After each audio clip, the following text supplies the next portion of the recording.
Hey you guys, how's it going? It's the Crypto Lark from Wellington here. Today we're going to be doing our weekly Bitcoin news roundup, covering all of the latest, hottest stories out of Bitcoin land. Before we get into all that, a quick shout out as always to everyone who has been hitting that like button, and of course everybody who has been subscribing to the channel.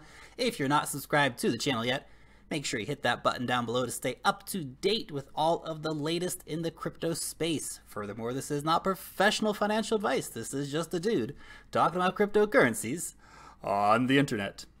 Let's check it out. Today we have Bitcoin $16,910.50, up 6.16%. Of course, still up 45% on the week, even though we have seen Bitcoin reaching highs over $18,000 as the average. People in Korea paying more than $21,000 for Bitcoin over the last week. Pretty crazy times in Bitcoin land. Now, if we compare that to the price 1 year ago, $770 for one Bitcoin. Now, if you had bought one Bitcoin 1 year ago, you would currently be up $16,000 and a little bit of change on that investment. So Bitcoin has been moving exponentially fast. Very exciting times. Now, as far as market demand, usual players here, we see Bitfinex in the lead. Bithumb, though, very close second. That Korean won Bitcoin pairing accounting for 10% of the volume, $1.25 billion in the last 24 hours of Bitcoin to Korean won. Japanese yen also featuring very highly in the markets. Moving on to our first story. This is the continuation of the seesaw back and forth in Russia. Russia's deputy finance minister, Bitcoin will be legal, mining to see regulation. Now, of course, ICOs will also be coming under regulation in Russia. Mining in particular, they want to see that be at a bigger level.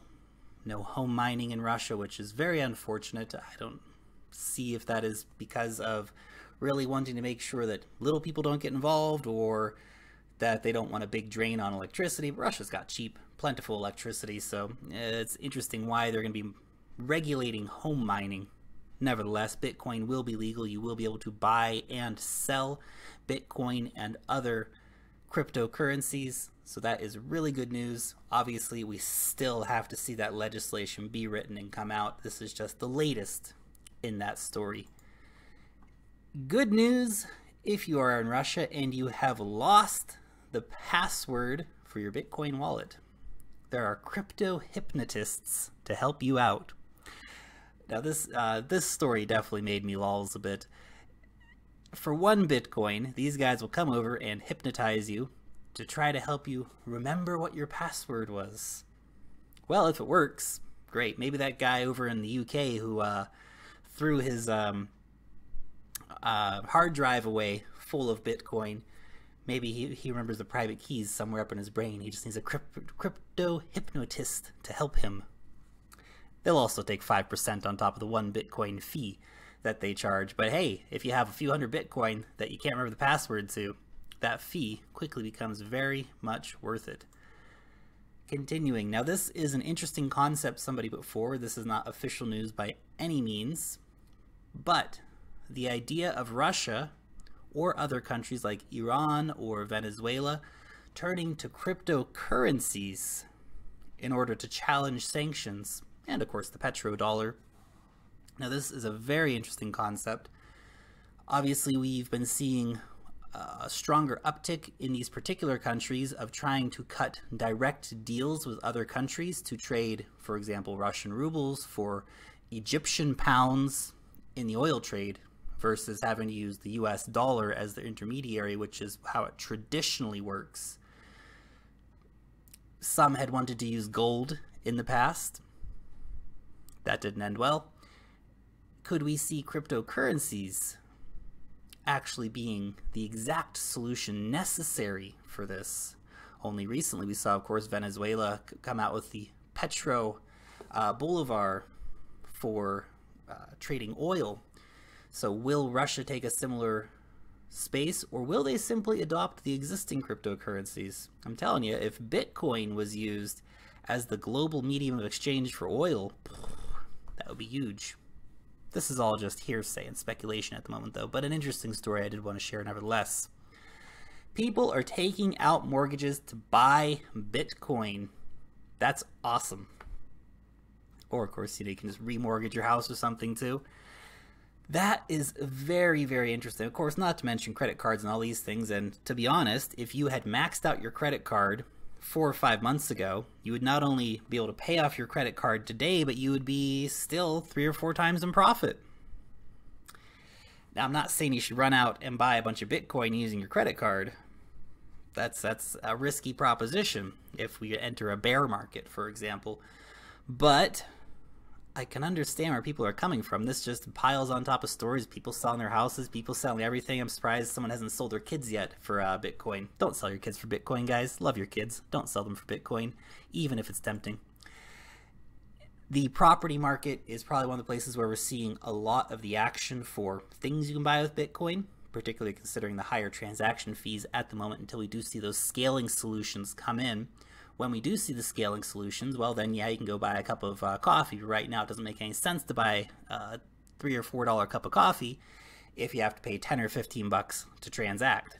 It's kind of silly. But if you want to buy a nice rural piece of property here in Kaiuma Bay, in the Marlborough Sounds of New Zealand, well, that is great stuff. Only 200,000 New Zealand dollars paid in Bitcoin. Pretty good deal, actually, for a piece of property. But I'm going to wait. I might buy that piece of property in 5 years, and it'll cost me 0.1 Bitcoin instead of, multiple Bitcoin. But this will be the first plot of land offered in New Zealand for Bitcoin. I expect many, many more to come after this.